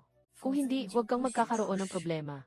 Kung magpapakita kang sira ang ulo, hahanapin kita buong buhay ko. Sa susunod na buhay, galit pa rin ako sa iyo. Hindi ko kailanman inisip na masasabi ko ang ganitong salita. Palagi kong inaasahan na may mangyayaring masama sa kanya. Ngunit sa ngayon, sobra akong natatakot na baka talaga siyang umalis. Tumingin siya habang nakatitig sa aking mga mata na namumula sa luha. Nakikita ang aking naguguluhang itsura. May isang pilyang tingin ang pag-aalala sa kanyang mga mata. Hinawakan niya ang aking mukha at pinunasan. Ang kanyang daliri ay may dugo niya. Naramdaman ko rin ang kanyang init. Maliit na tinig na nagsabing huwag nang umiyak, anak. Hindi malalim ang sugat. Walang mas mataas na opisyal na may tunay na damdamin. Pagpapahinga muna mamaya at gagaling na ito. Hindi ako magkakaroon ng masamang bagay. Kailangan pa kitang samahan. Paano ko ba maaaring iwan ka ng hindi nagdadalawang isip? Ang kanyang mga salita ay parang isang pampaaliw ng puso. Nakapagpasaya ng kaunti ang aking naguguluhang puso. Nakikita ang patuloy niyang pagdurugo sa sugat niya. Hindi pa rin ako mapigilan ang aking pag-iyak. Ngayon ko lang napagtanto na umiiyak na pala ako. Hindi talaga ako makapaniwala na umiiyak na ako. Ako si Shen Biluo mula nang mamatay ang buong angkan ng Shen. Hindi na ako muling umiyak pa. Kahit na naguguluhan at nagkakahiwa-hiwalay. Kahit na magtiis at magtiis sa pagpasok sa palasyo. Kahit na paulit-ulit na nabigo ang mga plano at operasyon. Hindi ako kailanman umiyak kahit isang patak. Ngunit ngayon, dahil sa kanyang sugat, umiiyak siyang parang isang bata. Inuudyok ko siya habang naglalakad kami ng mahirap sa gitna ng gubat. Lalong bumibigat ang kanyang katawan. Halos buong timbang niya ay nakasalalay sa akin. Umanganga ako at pinipilit ang hininga ko nang hindi tumitigil. Hindi ko alam kung gaano na kami kalayo. Hindi ko alam kung gaano kalayo na ang nalakad ko. Sa oras na halos akong mapagod na, biglang lumitaw sa harap ko ang isang maliit na kubo na gawa sa nipa. Mukhang ito ang pansamantalang tirahan ng mga ngaso. Luma ngunit matatag pa rin. Manatili lang, may kubo sa unahan. Nandito na tayo. Hinawakan ko siya at pinalakas ang lakad ko. Halos hinila at niyakap ko siyang dahan-dahang pumasok sa kubo. Ang maliit na bahay ay simple at magulo. Isang kahoy na kama lang ang meron. Isang luma at sirang na mesa. May ilang piraso pa ng panggatong na panggupit. May mga damo na nakatambak sa sulok. Medyo malinis pa rin ito. Inilagay ko si Liu Yuan King sa kahoy na kama. Siya ay nakatulog na. Labi na tuyo at mapurol. Mukhang papel ang maputla ng mukha niya. Buong katawan ay mainit na mainit. Nagsimula siyang magkaroon ng matinding lagnat. Hinawakan pa rin niya ng mahigpit ang aking damit at ayaw bitawan. Hinimas ko ang kanyang noo. Nakakatakot ang init na parang nasusunog. Naramdaman ko ang bigat sa puso ko. Malamang na impeksyon ang sugat. Dahil sa pagod at lamig habang naglalakbay ng buong araw. Kamakailan lang nagsimula ang mataas na lagnat. Naghanap-hanap ako sa kubo. Sa wakas nahanap ko ang isang piraso ng malinis na makapal na tela. Mayroon pang isang maliit na garapon ng malabong na rice wine. Sa tingin ko, iniwan ito ng mga ngaso. Naglagay ako ng kaunting ginisang bigas sa mangkok. Muling nilagyan ng kaunting mainit na tubig ang tuwalya upang basain ito. Patuloy niyang pinupunasan ang kanyang noo. Lig ng lig. Ang bahay na ito sa palad ko ay tinuruan ako ng aking ama noong bata pa ako.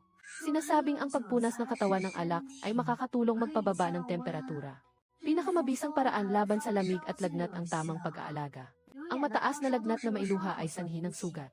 Maingat kong binuksan ang kanyang damit. Sugat na nakalantad sa dibdib. Ang sugat sa paligid ay namumula at nagsisimulang mabulok. Ang paligid ng balat ay naglalabas ng hindi normal na pula. Nakikita ang nakakatakot na tanawin. Kung hindi papansinin at hayaang mangyari ito, ang sugat ay patuloy na nananakit at lumalala. Nagdudulot ng iba pang mga sakit. Marahil hindi na niya kayang magtiis hanggang bukas. Nang maisip iyon, hinto na rin ang galaw ko sa kamay ko. Nakatingin sa mukha ni Liuya na walang kulay ang balat. Nakatingin sa kanyang matinding nakakunot na noo. Pakiramdam ko ay parang may tinik na tumusok sa puso ko. Naisip ko, hindi ba't ang nangyari kay Liuyan ang gusto ko? Nangyari ang masama sa kanya. Matapos ang lahat, nabayaran na ang utang kay Luarga ng Shen. Makakalaya na ako. Hindi na kailangang mabuhay na dala ang puot. Hindi na kailangang magtiis at magdusa sa loob ng palasyo. Hindi na kailangang magplano pa ng mga walang pag-asang hakbang. Pero bakit sa sandaling ito ay ganito ako kasakit? Bakit nakikita ko ang kanyang halos mamatay ng anyo? Mas pinipili kong ipakita ang sarili ko. Mayroon akong isang mapanganib na palagay na may tapang. Isang haka-haka na hindi ko matanggap ang lakas ng loob na harapin. Marahil nga talagang nahulog na ako sa kanya. Na-inlove ako sa taong ito na labis kong kinamumuhian. Empty response keys katumbas equals. Nagmahal sa kanya matapos makalimutan. Maghintay sa aking banayad na tulad ng tubig na lalaki. Nang lumabas ang ideyang ito, parang mga dambuhalang halaman na kumakapit at lumalago ng walang kontrol. Biglang niyakap ng aking puso. Hinahayaan akong huminga ng mahirap. Naupo ako sa gilid ng kama. Tumingin ng matagal sa kanyang mukha. Naalala ko ang mga sandaling ito sa mga araw na ito. Siya ang nanghuli ng manok para sa akin. Natalsikan ako ng isang wild chicken sa mukha. Pero siya ang pumuri sa aking matibay na ulo at siya ang gumawa ng inuming pamparty para sa akin. Maglaro tayo at magpasaya. Hinahayaan akong tawagin ang pangalan niya ng diretsahan. Siya ang nag-alis ng mga bulaklak ng Mountain Red para sa akin. Mas pinili niyang magutom para maprotektahan ako mula sa mga mamamatay tao. Hindi alintana ang sariling kapakanan. Sa kanyang pagtulog, kusang loob pa rin niyang niyayakap ako. Bigyan mo ako ng init at mga maliliit na alaala pagkatapos pumasok sa palasyo. Parang malamig siya sa akin kahit na siya ang nagmamahal. Ngunit palaging inaalagaan niya ako nang hindi namamalayan. Parang minamahal niya si Zhang Wanwan. Ngunit hindi kailanman niya tunay na nawala sa kanya. Nagsusumikap at nagsusulong ng bansa. Isang puso para sa bayan. Lahat sa palasyo ay nagsusunod sa utos. Ang mga larawan na ito ay nagsasama-sama. Lalong akong nalilito. Lalong hindi na ako sigurado. Siya talaga ang nagbigay ng utos na iyon. Ang emperador bang pumatay sa buong angka ng Shen? 60 minuto makalipas ang isang kwartong oras. Ako na ang aking pasya. Isang desisyon na kahit ako mismo ay hindi makapaniwala. Tumingin ako sa aking dibdib at naglabas ng isang maliit na porselana na botelya. Iyan lang ang nag-iisang bote ng espesyal na gamot na meron ako. Ito ang pinakamainam na gamot sa sugat na ginto na binigay sa akin ng kuya bago pumasok sa palasyo. Kaya nitong gamutin ang sugat na dala ng gintong kutsilyo. Pampagaling at magpatigil ng dugo. Palagi kong itinatago sa katawan ko at ayaw kong gamitin. Dapat sana ay pagkatapos maging matagumpay ang operasyon. Ginagamit ito para gamutin ang posibleng sugat na maaaring makuha ko. Binuksan ko ang ceramic na botelya. Maglabas ng kaunting gintong dilaw na ointment. Ang gamot ay may bahagyang amoy ng gamot. Ginamit ko ang malinis na daliri. Maingat na maingat. Ipahid ang ointment sa sugat na mailuha sa mata. Ang kanyang galaw ay napakalambing na parabang walang nangyayari. Natakot na masaktan kapag naabot ng gamot ang sugat. Kumakaba siya ng bahagya. Pero hindi pa rin siya nagigising. Pagkatapos maglagay ng gamot, ginamit ko ang malinis na makapal na tela. Maingat na ipinatutupad ang kanyang sugat.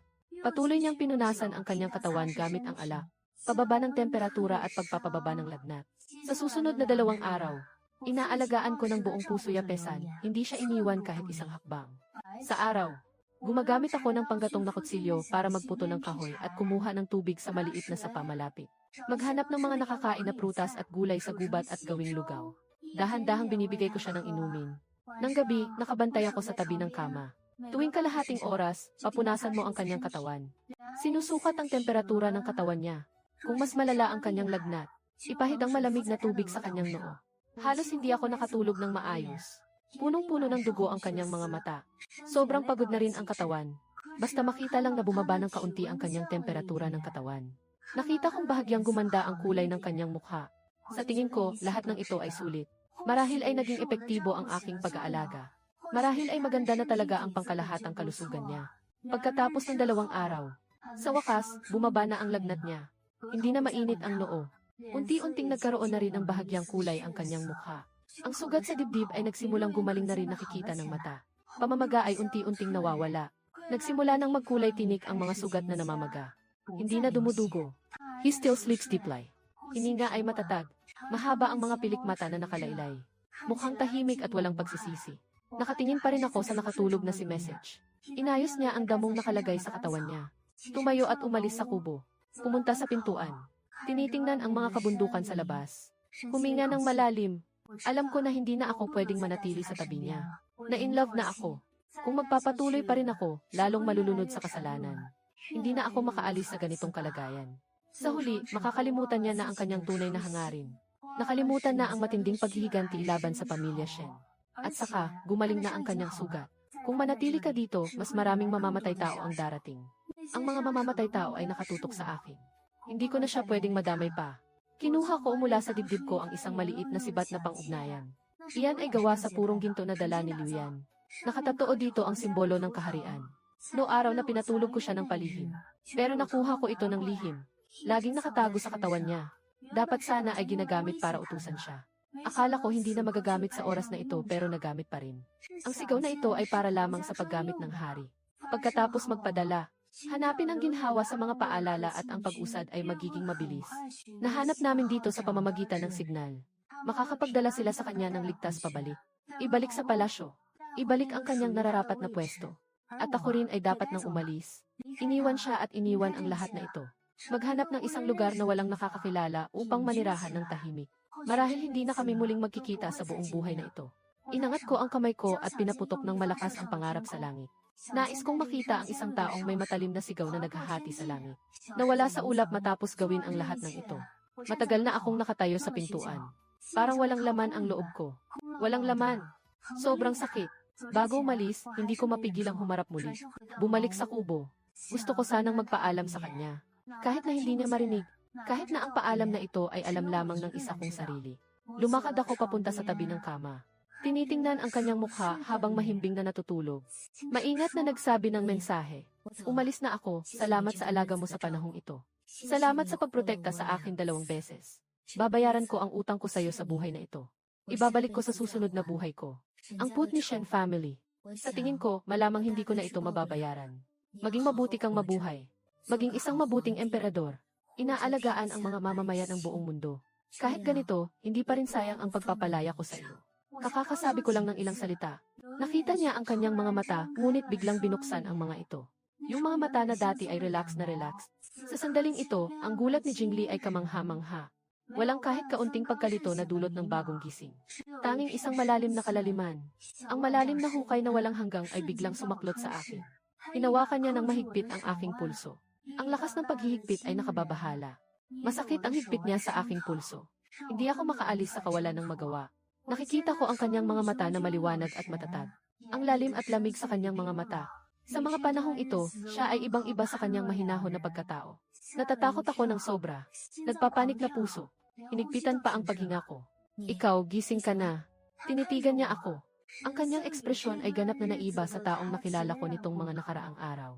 Malupit na really. May isang bahagyang hindi maipaliwanag na pagkadismaya pa rin.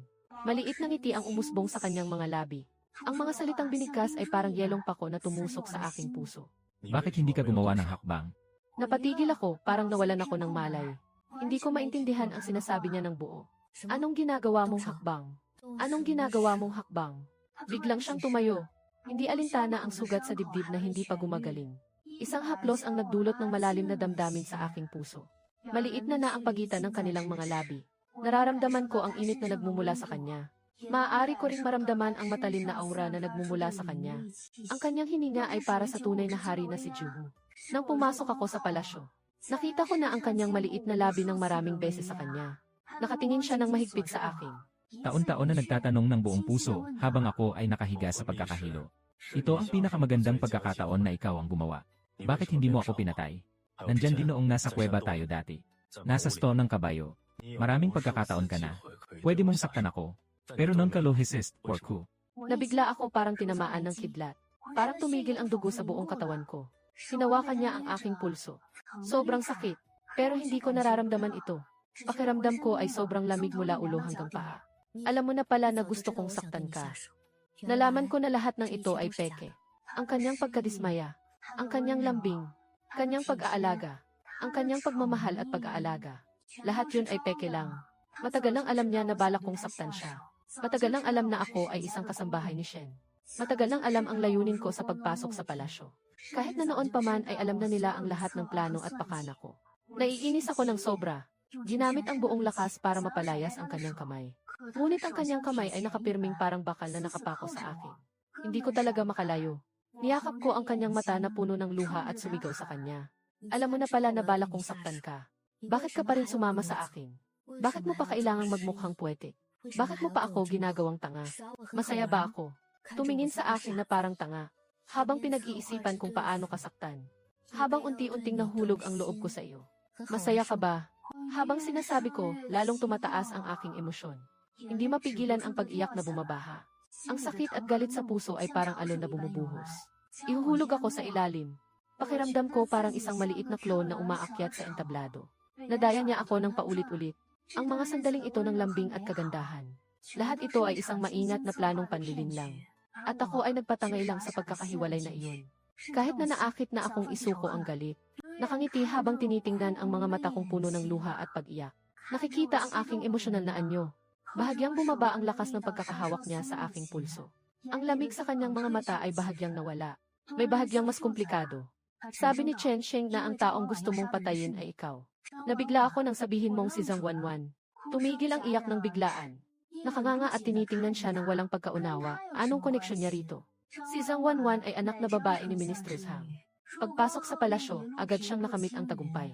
Pinakamamahal sa harem. Siya ang aking pinakamalaking kakumpetensya sa harem. Akala ko siya palagi. Ito ay simpleng inggit lang sa aking pagdaramdam. Naiinggit sa pagtingin ng emperador sa akin ng iba. Hindi niya kailanman naisip na ang kanyang layunin ay ang aking buhay. Nakikita niya akong dahan-dahang ibinahagi ang katotohanan. Malumanay ang boses, na may bahagyang lamig na damdamin. Si Zhang Wanwan ay nakakuha ng impormasyon tungkol sa iyong mga galaw. Alam kong nagtutulungan kayo ng iyong kuya. Gusto mong manakit sa akin habang may panghuli. Alam din na pagkatapos mong gumawa, plano mong samantalahin ang pagkakataon para makatakas. Ginagamit kanya ng sadyang may masamang balak. Ibinunyag niya ang iyong plano kay Ministro Zhang. Nang nakatagong nag-ayos din siya ng mga mamamatay tao. Ang layunin niya ay maalis ka pagkatapos mong tumakas. Hanggang sa wakas, walang magiging problema. Pagkatapos ay nagpadala siya ng tao upang iligtas ako sa gitna ng panganib. Sa ganitong paraan, hindi lang siya nakapag-ambag ng kabutihan. Matatanggal pa rin ako bilang pinakamalaking kakumpetensya ko. Mas lalo pa siyang naging tagapagligtas ng emperador. Sa ganitong paraan, ang tagapagtanggol ay walang iba kundi siya. Nakarinig ako at napaatras sa gulat. Nanginginig ang likod sa lamig. Akala ko ako ang mga ngaso lahat ng panahon. Hindi nila alam na matagal na palang naging biktima na sila ng iba. Ang hakbang ni Zhang Wanwan ay parang mantis na sumisilip sa paligid para hulihin ang biktima. Ang maliit na maya sa likod ay talagang napakasama. Para sa katiwasayan, hinaya niyang nagmamalasakit at nagkunwaring interesado. Nagtanong-tanong tungkol sa aking pakiramdam sa harap ko. May mga marka ba sa katawan mo? Nais nilang gamitin ang aking pag-aliw. O kaya nilang alisin ang mga ito para wala na akong magamit. Susunod na lang ako sa agos. Nilikha niya ang isang tatak na kawangis ng isang pako sa bibig ng isang tigre na may tatak na mga dahon ng bambu. Sabi sa kanya na ito ay para maipakita ang butas. Tingnan natin kung gaano kalaki ang kanyang tapang. Tingnan kung gaano karaming ambisyon ang tagong ni Zhang family. I see. Kaya pala yung unang nakipag-ugnayan na nakasuot ng itim na damit. May totoo ng mga dahon ng bambu sa lugar ng hawakan ng tigre. Hindi iyon tunay na pag-aliw. Ito ay isang peking marka na inimbento ni Zhang Wanwan base sa mensahe. Nagpapanggap lang na tao. Ang tunay na palatandaan ng pag-aliw ay hindi ganito talaga. Ang mantis ay umaatake habang ang maliit na maya ay nakabantay sa likod. Matagal nang naunawaan ni Liu Yan ang kanilang laro sa pag-agaw ng depensa mula sa Zhang family. Ang ambisyon na nakabaon sa ilalim ng hukay. Kaya noong araw ng panghuhuli, pumasok sila sa isang planong nagtagumpay. Nagpanggap na nauntog ako para mapaniwala. Nagpanggap na nakalimutan ang lahat at sumama sa akin papunta sa malalim na gubat na ito. Para protektahan ako. Iniiwasan akong mapatay ni Zhang Wanwan na mamamatay tao. Pangalawa, para rin makita kung totoo ang aking puso. Tingnan natin kung totoong buong puso ako. Nais niyang patayin siya. Nakikita ko na unti-unting naglalaho ang landas sa kanyang puso. Ang pumalit ay walang katapusang kalituhan at pagkadismaya. Hindi na ako nagsalita pa at aalis na. Nais kong makalayo sa lugar na ito na nagpaparamdam sa akin ng hapdi at paghihirap. Tumakas mula sa lalaking nanloko sa akin ng matagal na panahon.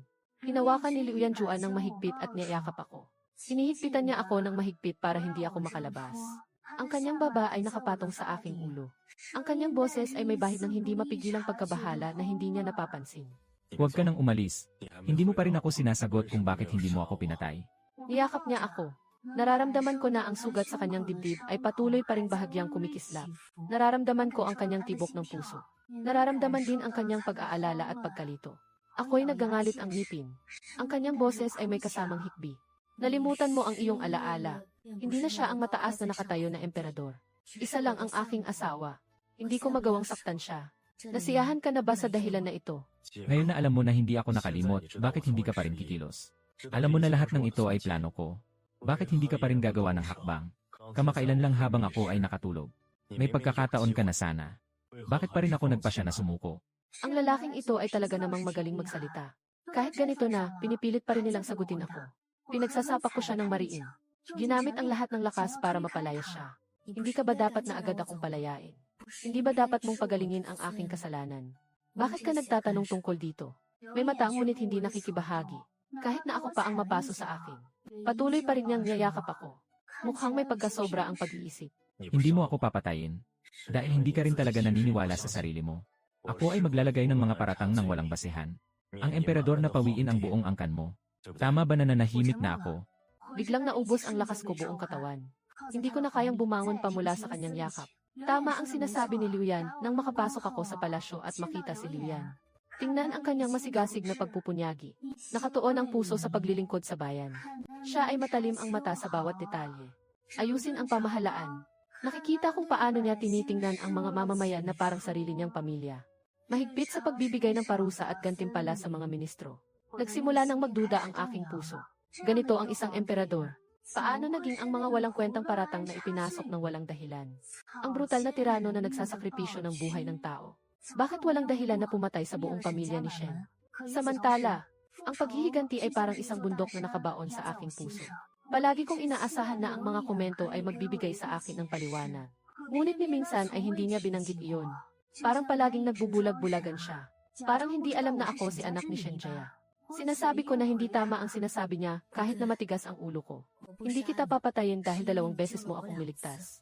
Hindi ako tao na magbabayad ng utang na loob sa kasamaan. Huwag na tayong magkita pa sa hinaharap. Kung hindi, tiyak na sisimulan ko ang laban sa iyo. Matapos sabihin iyon, mariin ko siyang itinulak palayo. Tumakbo agad palabas. Hindi ko alam ang tungkol sa pamilya Shen. Tumigil ang aking hakbang ng sandali. Ang mga chismis ay nagtiis ng sakit at lumapit sa likuran ko. Tinanong niya ako kung gusto kong pakinggan ang kanyang paliwanag. Parang matagal na akong pinagsasakitan. Walang sinuman ang nagpakita ng interes. Bigla na lang isang araw. May mga tao na nagtatanong kung masaya o malungkot ang isang bata, karaniwan. Hindi na niya mapigilan ang malakas na pag-iyak. Hindi nagsasalita ang luha. Tanging tahimik na niyayakap niya ako sa kanyang mga braso. Maingat na pinapalo niya ang aking likod gamit ang kamay. Ang mga nakikiramay ay agad na darating upang sunduin siya. Sa karwahe pa uwi na kami. Nalaman ko na ang katotohanan sa trahedya ng pagkawasak ng aming pamilya noong nakaraan. Lahat pala ay isang planong likha ng pamilya Zhang. Dahil lamang sa aking ama. Nadiskubre kong hindi sinasadyang ang ambisyon ni Ministro Zhang na maghiganti. Hindi pa nagkaroon ng pagkakataon na dalhin ang ebidensya sa itaas. Nadakip na ng pamilya Zhang bago pa man nila magawang gawin ang kanilang masama. Nang mapansin ni Liu Yan na nais ni Duaning na imbestigahan ng husto ang bagay na ito. Lahat ay huli na ng huli. Pero sa mga nakaraang taon, hindi siya kailanman sumuko sa paghahanap ng katotohanan. Nang tahimik na naglatag ng bitag sa ilalim ng lupa, para hintayin ang tamang pagkakataon. Ipapahayag sa buong mundo ang mga kasalanan ng pamilya Zhang. Ipaglaban ang hustisya para sa pamilya Shen. Nanonood ako sa kanyang mga braso. Ang kanyang boses ay may bahid ng hapdi. Tanong niya kung kaya nang pumasok ako sa palasyo. Ikaw lang ang nakapansin sa akin. Nakangiti habang nakayuko, niyayakap ang kanyang ulo. Hinahap ang aking ulo. Nasa mga mata niya ang buong lambing. Nga. Yung batang babae sa Jiangnan Watertown na niligtas ako 5 taon na ang nakalipas. Paano ko nga naman makakalimutan yon? Noon ko nang sabihin sa iyo na pakakasalan kita. Pero nang nagkaroon ng problema sa inyo, hindi ka rin namin mahanap. Matagal na kitang hinahanap. Naramdaman ko ang hapdi sa ilong ko. Parang hindi sinasadyang maihalong pang-aakit ang tono nito.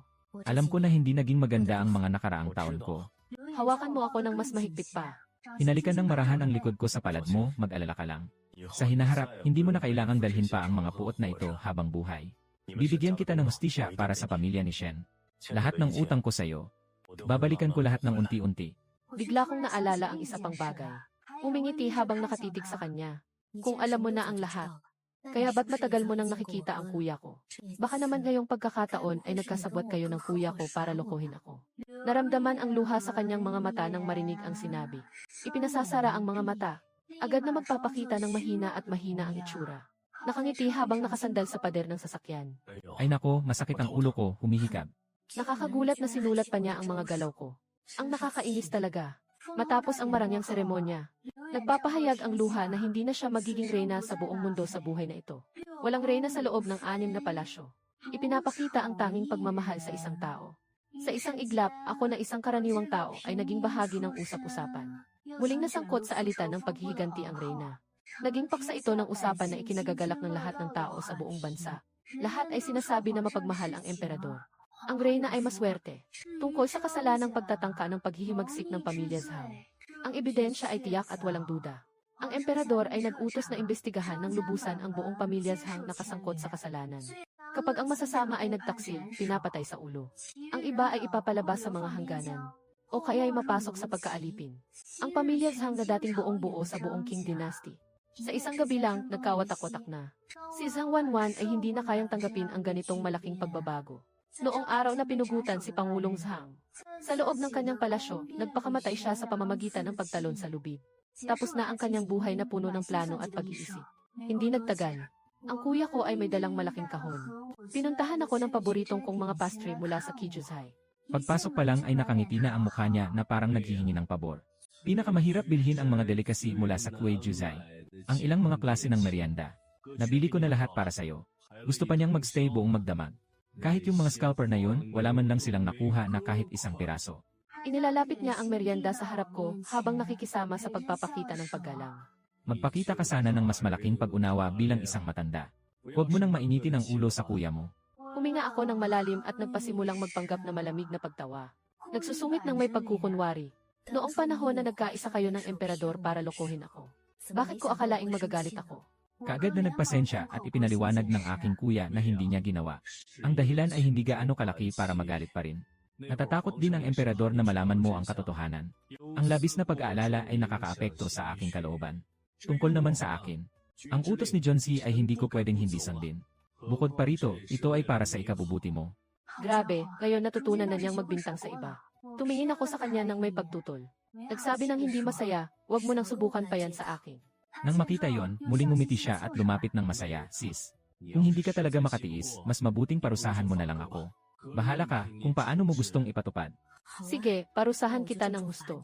Sang-ayon ako agad. Mas mabuti pang gawin na lang ito ng diretsyo. Bigote niya biglang nanlaki at nanlambot ang ngiti sa mukha niya.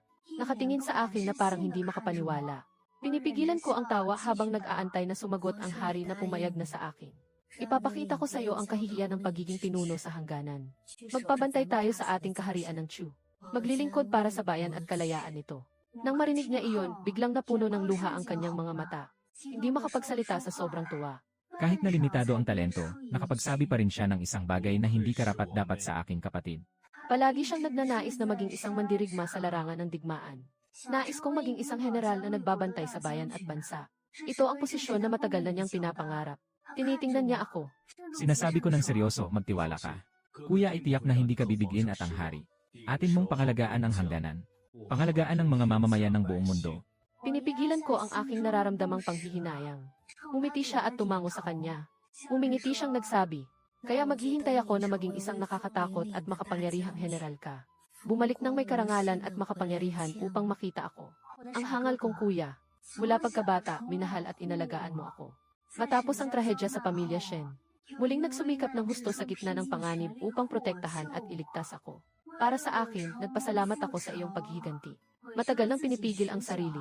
Sa pagkakataong ito, hayaan mong matupad ng aking nakababatang kapatid ang iyong nais. Pahintulutan kang gawin ang nais mong gawin. Sa loob ng palasyo, ang mga ginagawa, wala nang inggit at panlilin lang. Walang na ngayong inggitan at selosan. Lahat ng kanyang lambing ay ibinigay niya sa akin. Palagi siyang sasama sa akin maglakad sa Imperial Garden. Magsusubo siya sa akin ng mga prutas na gustong-gusto kong kainin ng sariling kamay. Naupo na sa pag-aasikaso ng mga usaping pampamahalaan hanggang hating gabi. Maingat na pumasok sa aking palasyo, para lang makita ang aking nakatulog na mukha. Sinasabi niya sa akin ang mga kwento sa palasyo. Makikinig siya habang ikinukwento ko ang mga alaala ng aking kabataan sa Jiangnan. Ilalapit niya sa akin ang lahat ng kagandahan ng mundo. At unti-unti kong nawala ang huling puot sa aking puso. Tinatanggap ko ng buong puso ang kanyang pagmamahal. Kasama siyang inaalagaan ang magandang kalikasan na ito. Minsan pa rin akong naiisip ang mga araw sa malalim na gubat. Naalala ko yung maghuli ng manok para sa akin. Nagluluto ng inuming may palayok para sa akin. Ang magsasakang asawa na nag-aani ng mga wild na prutas para sa akin. Naalala ko ang kanyang anyo na hindi alintana ang panganib, nakalagay sa harap ko upang protektahan ako. Naaalala ko ang nagliliyab na apoy sa loob ng kuweba. At kasama ang panandali ang ngunit mainit na mga taon na iyon. Ako ay hihilig sa kanyang yakap na puno ng luha. Umingiti siyang tinanong siya, Hari. Noong una sa bundok, ang pagpapanggap mong poetic ay napaka-realistic. Matagal mo na bang na-practice iyon? Mata ni Liu ang hugutin ang pisngi ko. Puno ng pagmamahal sa mga mata. Para lang lokohin ka mag-isa. Bakit pa kailangan mag-practice? Hinawi niya ang ulo at hinalikan ang aking noo. Muling tahimik na sinabing Biolo. Sa buhay na ito, ikaw lang ang aking makakamtan. Napakaswerte ko. Nakapatong ako sa kanyang mainit na dibdib. Nakikinig sa kanyang matatag na tibok ng puso. Tinitingnan ang malawak na asul na langit sa labas ng bintana. Puno ng kapanatagan ang puso ko. Nalaman ko na ang lahat ay paikot-ikot lang. Naghahanap-hanap ang pinakamagandang katapusan. Pero ang mahalaga ay magkasama kami ng minamahal. Tumingin sa mga apoy ng mundo. Manatiling ligtas ang mga bundok at ilog. At ako rin ang taong pinagpala ng tadhana. Nahanap ang tamang tao. Magkakaroon ng swerte sa buong buhay.